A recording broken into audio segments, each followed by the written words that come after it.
Hello అందరికీ. ఈరోజు చేసే ఈ వీడియో నాతో పాటు మదర్స్ అందరికీ కూడా చాలా హెల్ప్ అవుతుంది. పిల్లలకి ఒక 2 సంవత్సరాల వరకు వేరే టేస్ట్లు ఏమీ తెలియదు కాబట్టి చప్పటి పాలు తాగేస్తారు. కానీ ఆ తర్వాత బయట టేస్ట్లు తెలిసి పాలు తాగడం తగ్గించేస్తారు. ఎలా అయినా వాళ్ళతో పాలు తాగించాలని చెప్పి బయట దొరికే రకరకాల పౌడర్స్ కలిపి ఇస్తూ ఉంటాము. వాళ్ళు చక్కగా తాగేస్తారు. కానీ అది ఇచ్చే ప్రతిసారి మీతో పాటు నాకు కూడా ఎక్కువ షుగర్స్ ఇచ్చేస్తున్నామేమో అని గిల్ట్ నా మైండ్లో కూడా ఉండేది. కానీ ఈ హోమ్ మేడ్ పౌడర్ ఇంట్లో చేయడం స్టార్ట్ చేసినప్పటి నుండి నా మైండ్ ఫ్రీ అయింది అండ్ పాప కూడా చక్కగా తాగేస్తుంది. రోస్ట్ చేసుకున్న బాదం, మకానా, ఓట్స్, సోంప్ని మెత్తగా గ్రైండ్ చేసుకున్న తర్వాత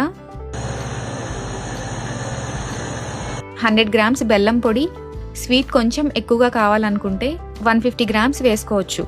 కోకో పౌడర్ వేసి ఇంకొకసారి గ్రైండ్ చేసుకోవాలి.